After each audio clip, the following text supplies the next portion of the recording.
the Reef.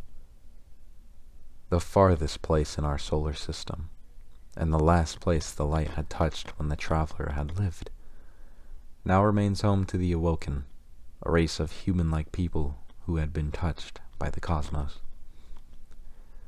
Ruler over the Awoken would be Queen Mara Sov, whom we had met several months ago in our quest to find the Black Garden.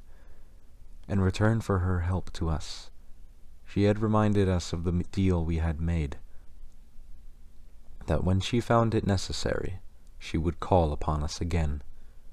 Though, what caused her to seek us out?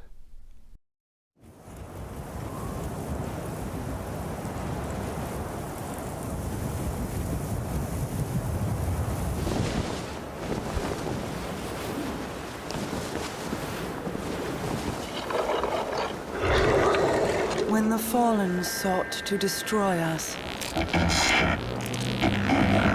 I protected the Reef. In the end, they all bowed before me.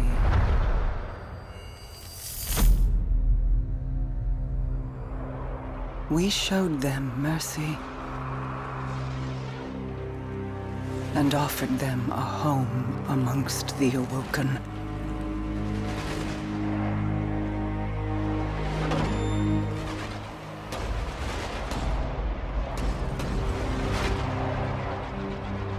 They met that mercy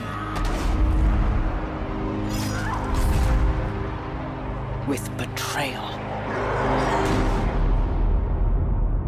Now, they will feel my wrath.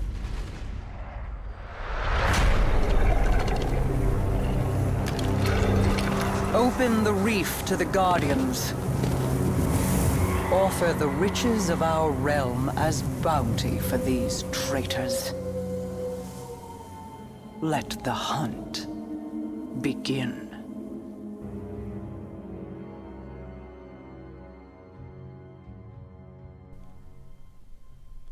In Mara's ascent in power, she had made it a goal to overpower the fallen houses. Part of our previous adventures involved us hunting the leader of the House of Winter, a fallen house who remained on Venus. This was only one such event that would allow Mara to fight and rise to power. In her campaign, she had captured Skolas, the leader of the House of Wolves. The wolves now had served Mara as her personal bodyguard, and Skolas was locked in their prison, known as the Prison of Elders, run by a fallen by the name of Athris, who had been the only member of the House of Judgment. Now here is where conflicts begin to arise. Mara's brother, Uldren Sov, had been sending his scouts, known as the Crows, to explore bits of Saturn's moons. This had upset a force known as the Nine, creatures of cosmic energy who are as mysterious as their purpose in the universe. The Nine did not approve of the Crows snooping around, so as a way of apologizing, Mara had sent Skolas to them as a gift. Upon reaching the Nine, it was unsure how long Skolas had remained in the Nine's prisons, though a hooded figure had freed Skolas, a servant of the Nine. As for the purpose of this, we are unsure. Fast forwarding to our present moment. It was here where our actions on the moon against Crota had left a power vacuum in the system. With Crota gone, and no one a large enough threat to even come close to him, Skolas felt the need to reform the House of Wolves. Upon doing so, it was here where the Fallen had betrayed Mara Sov and the Awoken people. She wanted vengeance. She wanted them to be hunted. And so, she called us to the Reef and opened the way for all Guardians to begin hunting for the House of Wolves.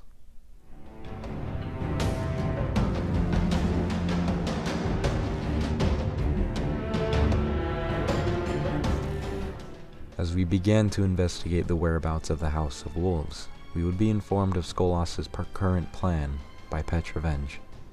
Marosov's most loyal follower, and her militaristic advisor. She would inform us that Skolas intended to take control of the House of Winter. With no leader having control of that house, it would be the perfect opportunity for Skolas to take control. It was here we learned Skolas deemed himself the title, the Kell of Kells. According to Varix, the Kell of House Judgment, who works closely with the Queen, proclaiming himself as the Kell of Kells would be equivalent to comparing himself as a prophet in fallen legend. We continued to track Skolas, but he fled Venus in a skiff. We remained and took out his followers he left behind. House of Winter now belonged to Skolas, and the wolves, however, were just getting started. We ventured to the Cosmodrome. Skolas' next tactic would be to hunt down the House of Devils.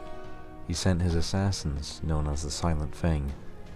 The House of Devils were cornered, trying to keep themselves hidden from the wolves. Unfortunately, they failed, and the wolves continued to storm for territory. We ran out and put an end to the Silent Fang's assassins. Skolas had now planned to align with the House of Kings. He had caught on to us tracking him, however, and he had used servitors to block our connection with our communication devices. Once we tracked down the servitors and defeated them, we then tracked down the fallen barons who had begun negotiating. As we broke the meeting, we defeated the barons. Though the House of Kings were still a threat, at least they wouldn't have sided with Skolas now. We then returned to Venus. Skolas had been attempting to unite the houses under the wolves yet again. This time, however, there were many significant traces of Vex tech. It became clear the wolves were breaking into the Vault of Glass, and so, as we did several months ago with a fire team, we ventured down into the vault. It was here the wolves would attempt to use the vault's oracles, large glowing yellow squares of Vex technology that once were thrown at us to make us lost to time. We destroyed them, not allowing this to repeat itself. Now, our next goal became clear: hunt down Skolas.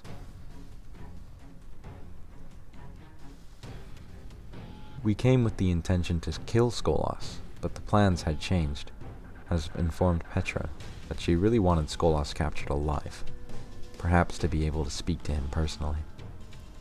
The wolves were hunting for more Vex tech yet again.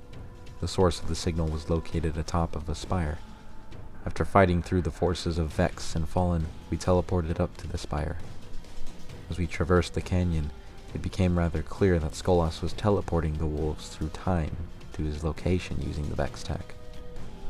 With the technology the Vex held, Skolas now had the means of freedom, unlocking some of the secrets to time and space. Though while we had been confronting him, Petra had Uldren's crows wait in the shadows. Once he was weakened, the crows pinned him down, capturing Skolas. But this hunt did not end here. Now with Skolas captured, Varix welcomed us to the Prison of Elders, who he had run himself. The prison was meant to hold the criminals of the solar system, those who had been enemies of the Queen. And so in this prison, there had been many prisoners, from Cabal to Hive to Fallen to even Vex machines. Varix invited the Guardians to fight for their life. If they succeeded, they would be glorified with the riches of the Reef. As our fire team of Guardians fought through, we had finally come face to face with Skolas, for this was his trial, the trial of the Wolf Kell. With Skolas defeated, the security of the Reef would be assured, for Mara would remember our service to her. Though, something chewed away at Mara, something Skolas had told her. He had warned of the Light Snuffer, the Dark Binder. Mara narrowed her eyes at Skolas in this moment of interrogation before his trial. While those present at the time had no recollection of what Skolas meant, Mara knew exactly of the coming war. For she was not the only monarch seeking out vengeance across the galaxy. A notable moment I believe deserves to be mentioned will be a Vanguard operation we were assigned to sometime after the events of Skolas's trial. The Vanguard had been informed of the return of a fallen mercenary by the name of Tannix. Tannix was encountered previously by a hunter known as Andal Brask. He once led the Hunter Vanguard. Cade 6, a hunter whom we grew to know and love over the course of our time for his sarcastic and carefree nature. Cade had avenged Andal after Tannix had killed him. Cade then took Andal's place to lead the Hunter Vanguard. Tannix re-emerging was very concerning. We took to the moon, tracking Tannix up to his ship. Upon seeing him, it was clear he was rather cybernetic, his limbs and other assortments of his body being robotic. In the end, we defeated Tannix, another fallen champion hired by the House of Wolves, defeated. With this, our adventure with the Queen and her loyalists were concluded, though we would now have to watch very closely for our light. What was coming to the system would change everything forever.